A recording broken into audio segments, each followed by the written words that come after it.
Bismillah ar-Rahman ar-Rahim. Alhamdulillahi Rabbil Alameen. Wa sallallahu wa sallama wa baraka ala nabiyyina Muhammad wa ala alihi wa ashabihi ajma'een.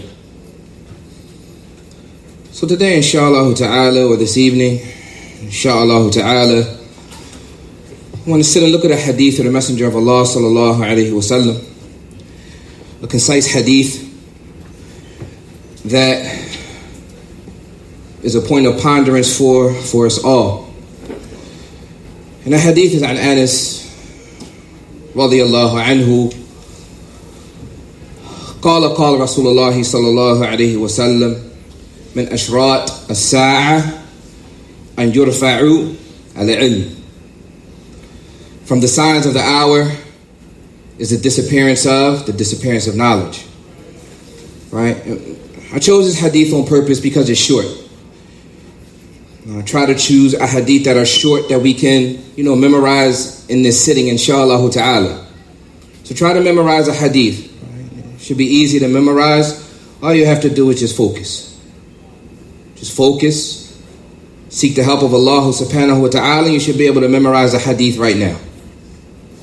All right, so from the signs of the hour is the disappearance of knowledge. وَيَفْقُتَ الْجَهْلِ. And ignorance will become widespread. How many things is that? How many? 2. Right? The disappearance of knowledge and ignorance will become widespread. وَيُشْرَبَ الْخَمْرُ. And consumption of intoxicants will be in abundance. And consumption of intoxicants will be in abundance.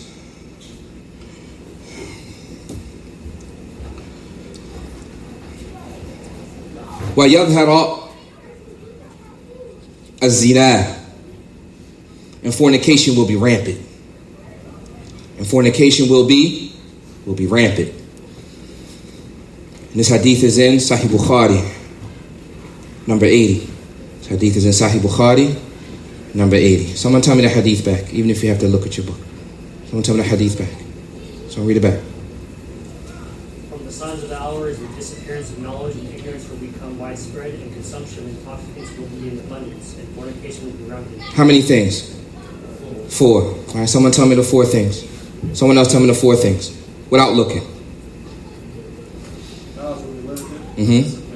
Ignorance will be widespread. Consumption of intoxicants will be widespread in abundance, and likewise fornication. Fornication will be rampant. Right? Easy. I'm sure that all of you have memorized the hadith. Right? 4 things. Short hadith. Right? That we can memorize. And no doubt we want to stay away from those things. There's a particular portion of the hadith that I want to focus on for this particular reminder. There's a specific portion of the hadith that I want to focus on for this reminder. And that portion of the hadith is the disappearance of knowledge. The disappearance of knowledge.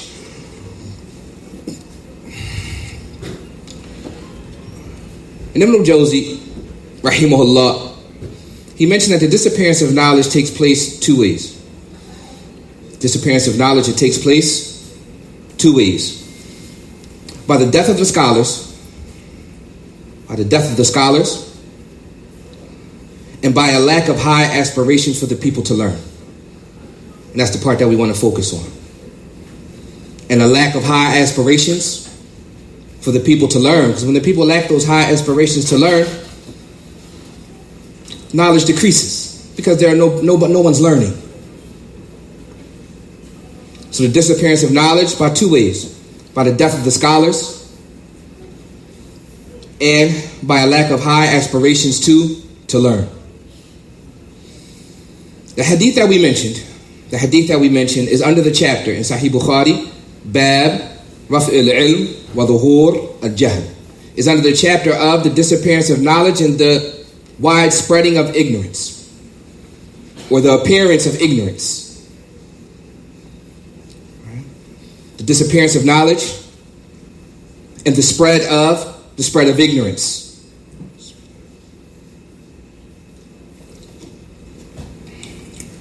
Ibn Hajar, rahimahullah, he mentions that the reason or the goal of this chapter heading, Ibn Hajar, he mentions that the reason or the goal of this chapter heading is an encouragement to learn.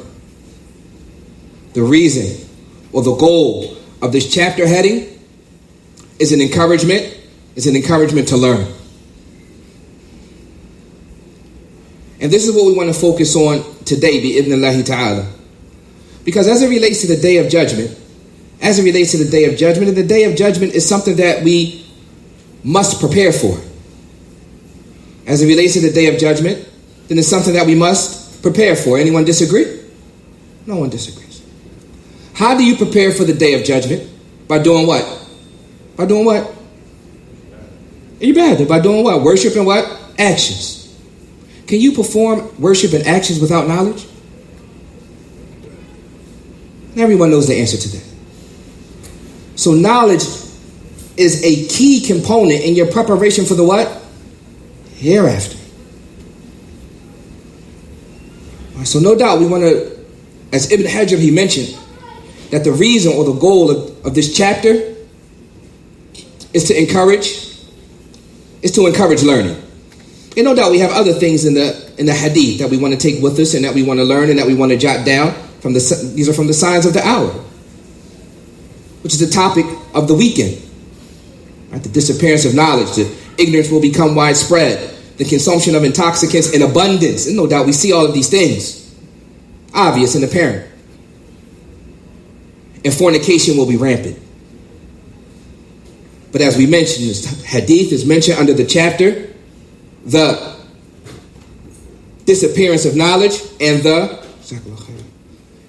spread of ignorance. Ibn Hajar, he said the reason or goal behind this chapter is to encourage learning. And Shaykh Fawzan, he has some beautiful speech that encourages us to learn. Shaykh Fawzan, hafidhahullah, he mentions, فَإِنَّ التَّفَقُّهَ فِي الدِّينِ مِنْ أَفْضَلِ الْأَعْمَالِ. Learning the religion or learning about your religion is from the best of actions. Learning your religion is from the best of actions.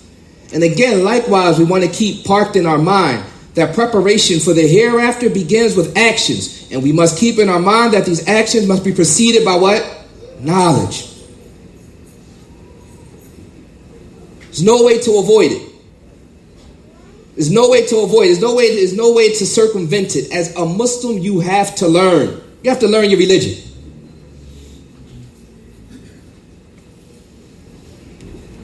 Shaykh Fawzani mentions وَهُوَ عَلَامَةُ الْخَيْرِ. And if you're a person who's trying to learn their religion, then that is a sign of good. That's a sign of good. The fact that you are here this evening is a sign of good for you. قال صلى الله عليه وسلم, the Messenger of Allah صلى الله عليه وسلم, he said, مَنْ يُرِدِ اللَّهُ بِهِ خَيْرًا يُفَقِّهُ فِي الدِّينِ. The Messenger of Allah sallallahu alaihi wasallam said that the Messenger of Allah sallallahu alaihi wasallam, he said that whoever Allah subhanahu wa ta'ala wants good for, then he gives him understanding of the what? Religion. Hadith that we all know. Whoever Allah subhanahu wa ta'ala wants what? Good for. So if you find yourself enthused and you have zeal to learn about your religion, then that's a good sign. But likewise, the opposite holds true. If you find yourself lazy, if you find yourself so lazy you can't pick up the Quran, you find yourself so lazy that you can't pick up a book, you can't make it to a class at the masjid, you get to the point where you can't even turn on Mixler.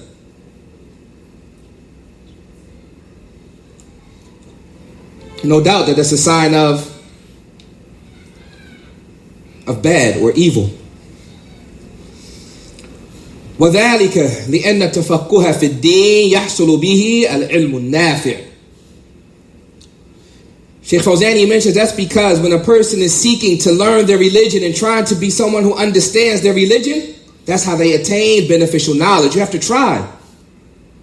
You have to set aside that time to learn. And again, Right? Again, we don't want to lose track. We're not talking about this topic just to talk about it. The topic at hand is the hereafter. And recognizing the signs of the hereafter. And preparing for the hereafter. And if we think about all those things, that preparation is not going to happen without knowledge. If you understand that, then you're doing well at this particular point in the class. I want to prepare for the hereafter. I can't do it unless I learn. Imagine doing active worship after worship after worship, and it's incorrect. Tiring yourself out doing worship at wudu after wudu after wudu, and it's wrong. Salat after salat after salat, and it's wrong. So no doubt you have to learn so that you can carry out these acts of worship, as Sheikh Fawzan is going to mention, so that your acts of worship can be valid. And you can reap the reward of what you want behind those acts of worship, which is success in the hereafter.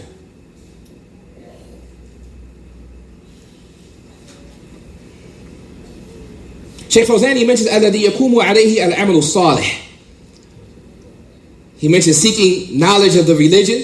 It allows the person to gain beneficial knowledge, and built upon that beneficial knowledge are righteous actions. So a person learns how to make wudu properly, and they begin to make wudu properly. They learn how to pray properly. They begin to pray properly. They make hajj, umrah. And that's one of the things, subhanAllah, that a person really has to really sit down and learn how to make umrah and hajj. We're not going to stay on that for a long time, but it's just a quick point that needs to be made.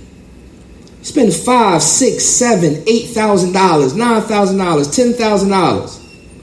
Right? You go on umrah or hajj, and you don't know what you're doing? The journey of a lifetime, and you don't know how to carry it out?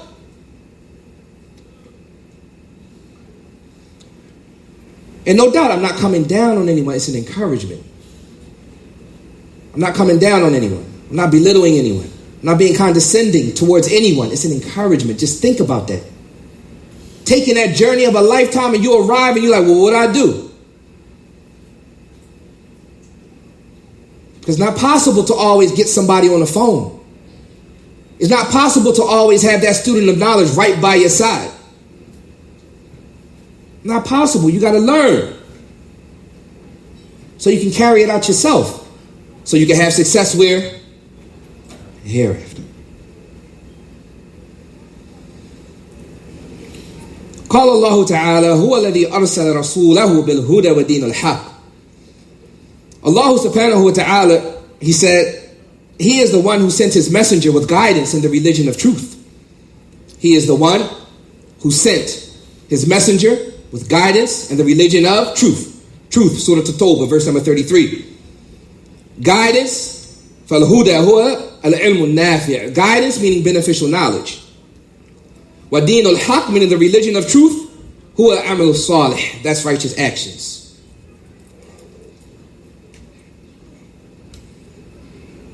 So this particular verse, it highlights two major components, which are beneficial knowledge and righteous actions. وَقَدْ أَمَرَ اللَّهُ سُبْحَانَهُ وَتَعَالَى نَبِيَّهُ صلى الله عليه وسلم أن يسأله الزيادة من العلم. قال تعالى وقل ربي زدني علما. And Allah subhanahu wa ta'ala, he commanded his messenger to ask for an increase in knowledge. He commanded his messenger to ask for an increase in knowledge. Allah subhanahu wa ta'ala, he said, and say, my Lord, increase me in what? Knowledge. Surah At-Taha, verse number 114.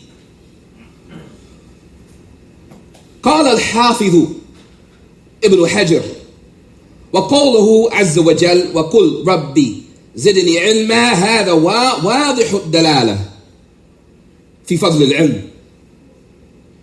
Ibn Hajar, he said that the statement of Allah subhanahu wa ta'ala, and say, my Lord, increase me in knowledge, it's clear in this angle of proof of the virtue of knowledge. It's clear in this angle of proof of the virtue of knowledge. Anyone who hears this particular verse, it doesn't take but a minute to understand that this hadith is teaching us the virtue of knowledge. It's not anything that takes a lot of ponderance, but this is clear from the verse about the virtue of knowledge.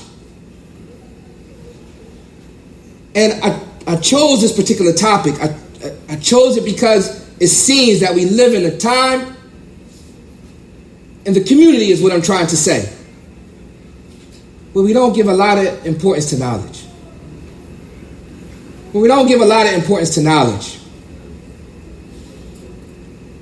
And sometimes I sit back and I think just about the community. I will continue reading in a minute, not going to go off track too long. But I think about the community 15, 20 years ago. 15, 20 years ago. Brothers would go and play basketball. I'm just giving you a real life story. Brothers would go play basketball at the Hollow, right there on Wayne Avenue, for those who know where that is.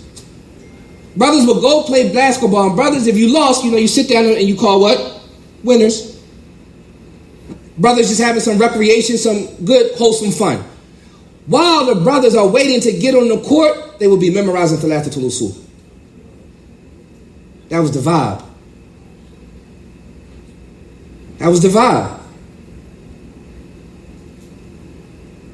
You stop memorizing Thalathatul Usul, have some good brotherly fun, you back on the bench, you lose, you back on the bench, calling winners again, you back at memorizing Thalathatul Usul.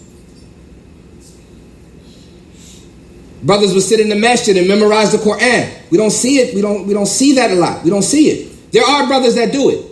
There are brothers that are still diligent. I'm not saying that there are any brothers that do that. There are brothers that are diligent, but I'm talking about a vibe. The whole masjid was that vibe. I was talking to my wife the other day, and she said that she remembers a sister from 10, 15 years ago in a class together. That was the vibe. So no doubt, I think that this particular topic is important. And that's one of the reasons that I wanted to discuss it, because I want us to get back into learning. I want this community to get back into learning. To being back in the classes, to being diligent. Right? And not just to say that we're learning, or not just to make it a point of bragging and boasting. But alhamdulillah, this particular topic, it drives it home. And learn and get back in class in order to prepare for the hereafter. That's what it's about. Because the signs are apparent. We're going to sit and listen all weekend about the signs of the hereafter, but the question still remains, what have you prepared for it? The question is going to remain, what have I prepared for it?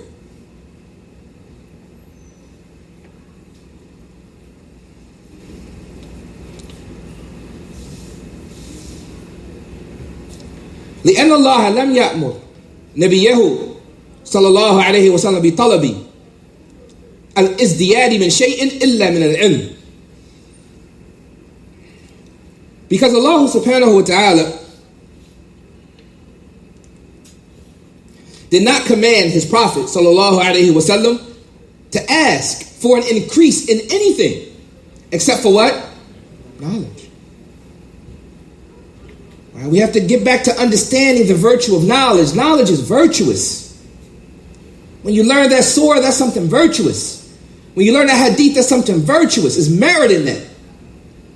When you learn how to make wudu properly and pray properly, and I'm not mentioning, I keep mentioning the same examples. I'm not mentioning anything that's detailed and elaborate. I'm talking about the basic things for your life. That's why I keep saying wudu and salat. Right? That's why I keep saying wudu and salat. Because do we really know how to make wudu? Do we really know how to pray? Do we really know how to make a ghusl? When a woman's mens comes on, does she really understand what's going on? And what she can do and what she can't do? How does she purify herself? After she has a child, with the blood that's flowing after the childbirth, does she pray? Does she not pray? Talking about basic stuff, purification and salat. And no doubt there are other things that need to be learned, but I'm mentioning these examples in order to drive home the fact that where are we with the basics?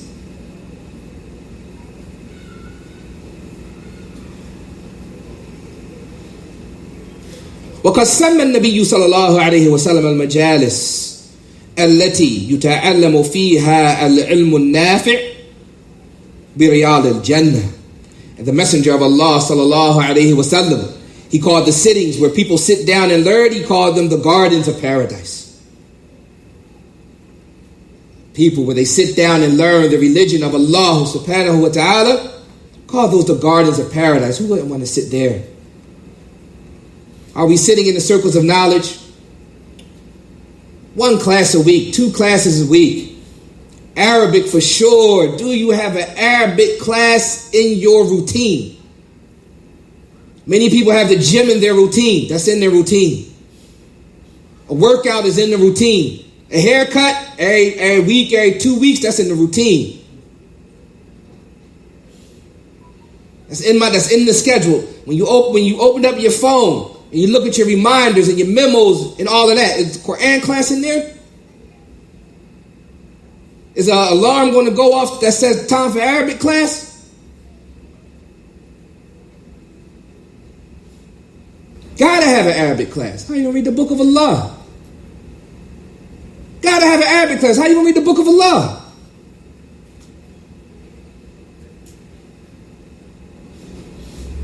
We're interested, and again, wallahi, I'm not coming down on anybody. Anybody who knows me, that's not me. Not coming down on anybody. It's an encouragement. We find ourselves interested in so many things. Think about it. You wake up in the morning, there's so many things that you want to know what's going on. Let me check the news. Let me check the weather. Do I have to be to work today? You trying to find out all types of information that you need to get together before you get rolling. Do you have that same zeal to find out what your Lord said? Or it's just like, heart just no feeling at all. I can't read the Quran. I don't know what my Lord is saying. I don't know the meaning of the meanings of the book of Allah subhanahu wa ta'ala. I don't know the meanings. Oh well, just let me keep going on day by day. I don't know the meanings of the book of Allah. But a person has a ton of zeal to find out all types of other information. We have to check ourselves. Today, search. Tonight, when we leave here, search, find out, and get in the Arabic class. Get in the Arabic class. You should feel shy and embarrassed in the mirror, not in front of people. You should feel shy and embarrassed in the mirror that I'm not diligent in learning Arabic so I can understand the book of Allah. You should feel shy in front of yourself.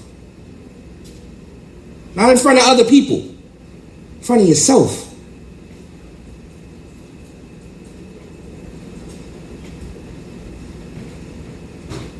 وأخبر أن العلماء هم ورثة الأنبياء. And the Messenger of Allah sallallahu alayhi wa sallam, he informed us that the scholars are the inheritors of the prophets. All of these things are being mentioned to show the virtue of knowledge. The verse, the hadith, being mentioned to show the virtue of knowledge.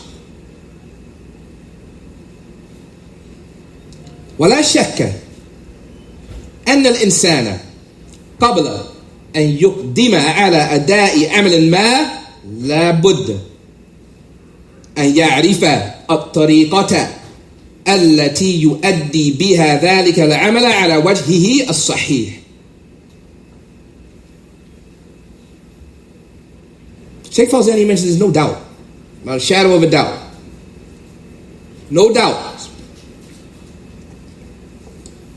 No doubt that a person, before they embark on carrying out an action, whatever action it may be, before a person embarks on carrying out an action, it's a must that he knows how to carry it out in the proper fashion.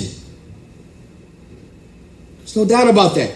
When you turn on that water and it's time to make wudu, you need to know how to carry that out in the proper fashion, and you can make an analogy for all other acts of worship. When you go to do it, know what you're doing. Because we're going to discuss the type of people as it relates to knowledge. We're going to learn that there are 3 types of people as it relates to knowledge. حتى يكون هذا العمل صحيحا. The person learns so that their actions can be correct and valid. مؤديا. Pay attention to this. Put a star next to this one. Highlight this. مؤديا لنتيجته التي ترجى من ورائه. So that he can achieve the goal that he set out to do. So that he can achieve the goal that he set out to do. When a person prays, they have a goal behind that. They want to be rewarded. When a person makes wudu, they have a goal behind that they want to be rewarded. And they want it to go on the scale of good deeds. How does a person take the proper steps in order to achieve that goal? By learning and having knowledge about what you're about to carry out. Knowledge is a must. We'll mention it again, there's no way to circumvent it. Knowledge is a must. Men and women, knowledge is a must. You can't skip it. And especially the women, because you nurture and cultivate the children. Especially the women, because you nurture and cultivate the children.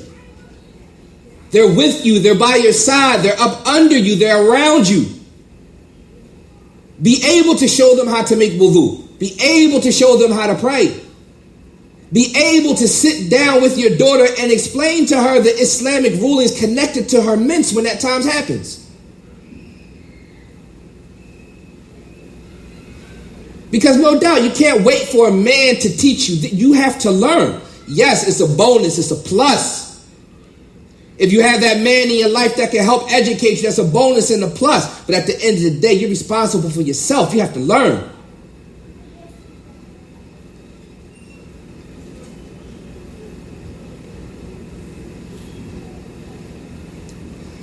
Listen what Sheikh Fawzan says, right? Rhetorical question. فَكَيْفَ يُقْدِمُ الْإِنسَانُ عَلَى عِبَادَةِ رَبِّهِ الَّتِي تَتَوَقَّفُ عَلَيْهَا نَجَاتُهُ مِنَ النَّارِ وَدُخُولُهُ الْجَنَّةِ كيف يقدم على ذلك بدون علم.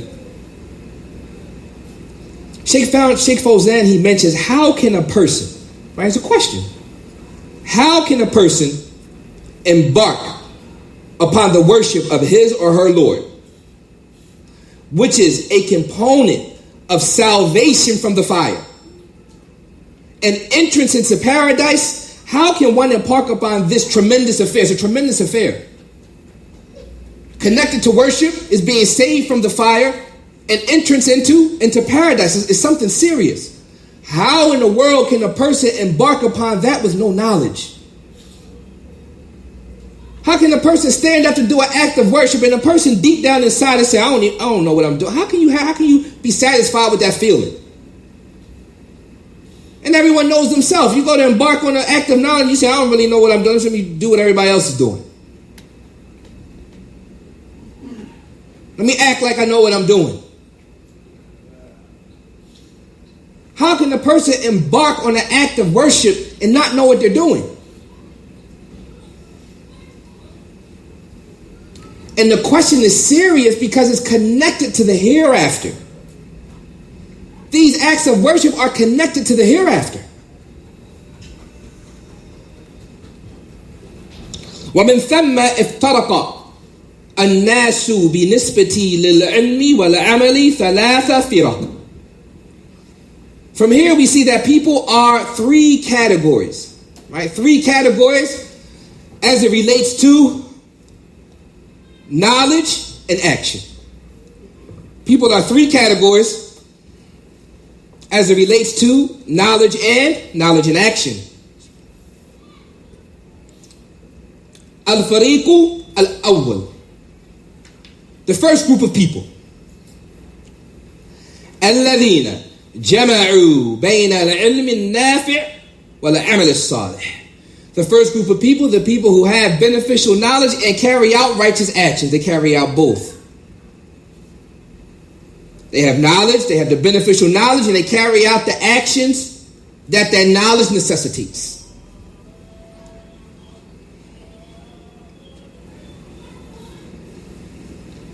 That's the first category. They combine between beneficial knowledge and righteous actions.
So the first category of people are people who have gathered between righteous actions, F1, beneficial knowledge and righteous actions. And those are the ones whom Allah subhanahu wa ta'ala has bestowed His grace upon. The second category of people, الَّذِينَ تَعَلَّمُوا الْعِلْمَ النَّافِعِ وَلَمْ يَعْمَلُوا بِهِ. The second category of people are people who learn. Pay attention to this. This is a warning. This is a warning that we should take heed to every single day. The second group of people are people who learn and do not act.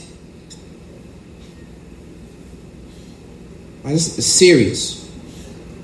That's serious. To know something and to not act by it. It's serious. It should bring tears to the eyes. That we know things, that we know that Allah subhanahu wa ta'ala has commanded us for something, or we know that Allah subhanahu wa ta'ala has prohibited us from something, and we still do it. It's the second group of people. People who know, but they don't act. وَهَؤُلَاءِ هُمُ الْمَغْضُوبُ عَلَيْهِمْ مِنَ الْيَهُودِ وَمِنْ نَحَى نَحْوَهُ. And those are the people whom Allah subhanahu wa ta'ala is angry with. That earns the anger of Allah subhanahu wa ta'ala. And we know from that it's a major sin. That is a major sin to know and not to act, because it's connected to the anger of Allah. And we know that that's an identifier for a major sin.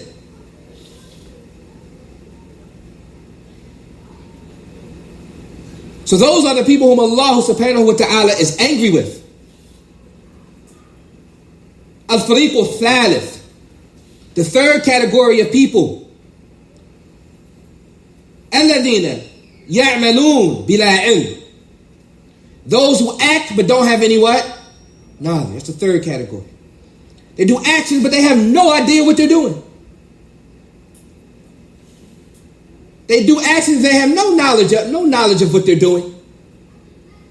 And know that that's a recipe to fall into bid'ah. That's That's the recipe to fall into innovation, doing things that you don't have any knowledge about.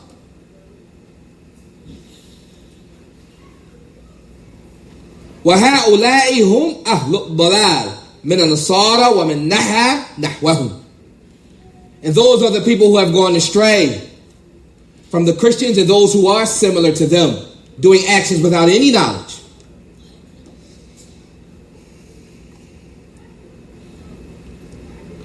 And the proof for these three categories of people is something that we say in every single rak'ah.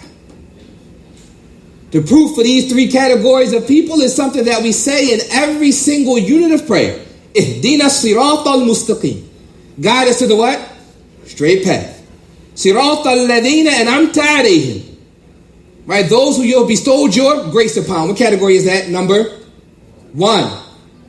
Knowledge and actions. Ghayr al-maghdubi alayhim. Not those who have earned your anger. What category is that? 2. Those who have knowledge and do not what? Act. Walad dalin. Nor those who have gone astray. What category is that? 3. They act without any what? Nah, that's the 3 categories of people as it relates to knowledge. Sheikh Muhammad ibn Abdul Wahhab, rahimahullah, he discusses, we'll summarize that particular speech. Sheikh Muhammad ibn Abdul Wahhab, he mentions the descriptions in Surah Al-Fatiha are not specific to the Jews and the Christians, because that's a tafsir, the ayah. That those who Allah is angry with are the who? The Jews. And those who have gone astray are the what? Christians. But Sheikh Muhammad ibn Abdul Wahhab said it's not specific to them. It's not specific to them. Rather, the Muslim must ponder these meanings. Pay attention to that. It's not specific to them. Rather, the Muslim must ponder these meanings. But listen to this. Listen to what Sheikh Muhammad ibn Abdul Wahhab says, rahimahullah. That's why we are obligated to say it in every unit of what? Prayer. Are we saying it in every unit of prayer just to apply it to other people, or should we be pondering those meanings as well for ourselves? We should be pondering those meanings as well for ourselves. So that's why we're obligated to say it in every unit of prayer and to ask Allah to keep us away from the path of those who are in ruin. Right? So again, when a person embarks on this knowledge, he says, SubhanAllah, Allah subhanahu wa ta'ala, and I've heard the verses of Allah subhanahu wa ta'ala, the hadith of the Messenger of Allah sallallahu alayhi wa sallam, the way that the Salaf have carried themselves. I've come to know their mannerisms and their etiquettes. I need to seek knowledge and I need to learn. I need to start preparing for I'm going to set out to learn so I can prepare for the hereafter. Know that once you learn, you have to act. Know that once you embark on that journey, you have also embarked on the journey of carrying out the things that you have learned. Knowledge is not to show off. Knowledge is not to show off. Knowledge is not to say, I memorized this surah, and I memorized this hadith, and I know how to say this in Arabic. And No. Knowledge is for you to learn and to prepare for the hereafter. Everything else has its place. Everything else has its place. But learning is for you to prepare for the hereafter. That's the number one goal. And as we mentioned, as we learn these signs over the weekend, as we learn these signs of the hour over the weekend, the question is still going to remain, what have you prepared for?